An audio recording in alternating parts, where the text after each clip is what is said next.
बीवी कहती है शौहर को कि आपको कोई जॉब मिली, तो शौहर कहता है अगर मुझे जॉब मिल गई होती तो मैं बच्चों के ईद के कपड़े ना ले आता। इस बार भी तुम अपनी अम्मी के यहाँ जाके उनसे कपड़े मांग लेना, बच्चे वही पहन लेंगे। फिर बीवी कहती है शादी के बाद ये छठी ईद है, जब भी रमज़ान आता है या ईद आती है तो कपड़े मैं अम्मी के यहाँ जाके ही लेके आती हूँ। तो शौहर कहता है तो क्या हुआ, इस बार भी ले आना। फिर बीवी कहती है आपको पता है ना पापा रिटायर हो गए हैं और अम्मी बहुत मुश्किल से घर चलाती हैं। शौहर कहता है वो बात तो ठीक है, पर तुम्हारा भाई तो बहुत रईस आदमी है, बहुत पैसा कमाता है, उससे थोड़े से उधार मांग लो, जब मेरी जॉब लग जाएगी तो मैं वापस कर दूंगा। बीवी कहती है वो है तो बहुत अमीर, पर उसके दिल में एहसास नहीं है। अगर उसके दिल में एहसास होता तो वो माँ बाप के साथ रहता और मेरे माँ बाप को इस तरह छोड़ के ना जाता, और ना अम्मी इस उम्र में कोई जॉब करती या काम करती पैसे कमाने के लिए। फिर शौहर कहता है ये बात तो तुमने बिल्कुल सही की है कि जो इंसान अपने माँ बाप का नहीं हो सकता वो हमारा क्या होगा। फिर बीवी कहती है ज़रूरी नहीं कि इस दफ़ा भी ईद नए कपड़ों में हो, ईद पुराने कपड़ों में भी हो सकती है। ज़रूरी नहीं कि हम हर दफ़ा बच्चों के लिए नए कपड़े सिलवाएं। शौहर कहता है मेरे बच्चे कुरान पाक पढ़ रहे हैं, नमाज पढ़ रहे हैं, अगर उनके ईद के कपड़े हम सिलवा लेंगे तो वो कितने खुश हो जाएंगे।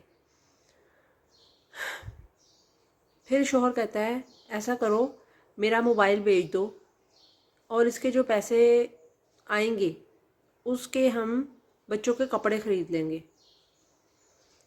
फिर बीवी कहती है आप अपने घर वालों में से किसी से मांग लें, अपने किसी भाई से ले लें उधार, तो जब आपकी जॉब लग जाएगी तो हम उनको पैसे वापस कर देंगे। शौहर कहता है बात तो तुम सही कह रही हो, पर पैसे जो है ना, पैसों की जब बात आती है तो कोई भी हाथ नहीं पकड़ाता। फिर बीवी कहती है अपने किसी छोटे भाई से पैसे मांग लें या अपनी बहन से पैसे मांग लें। शौहर कहता है वक्त पड़ने पर कोई मदद नहीं करता, और उल्टा अपनी बीवी के सामने मुझे वो 4 बातें सुना देगा और बेइज्जत करेगा। दोनों मियाँ बीवी का रोज़ा होता है और दोनों मियाँ बीवी एक दूसरे को बेबसी की नज़रों से देखते हैं और दोनों की आंखों में आंसू जारी हो जाते हैं। ये सब मुसलमानों के लिए लम्हा फ़िक्रिया है कि 100 में से 40 घर ऐसे होते हैं जो कि ईद पे कपड़े नहीं ले सकते। वो अपनी खुददारी और शर्म के बाइस जो है ना, किसी के आगे हाथ भी नहीं फैला सकते।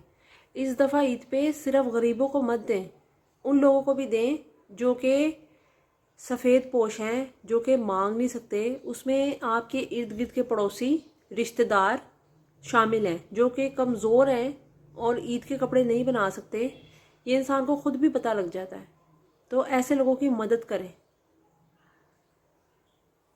ताकि वो भी ईद पे ईद की खुशियाँ मना सके। कुछ लोग होते हैं जो कि हाथ फैला के मांगते हैं, उनमें से अक्सर हकदार भी नहीं होते।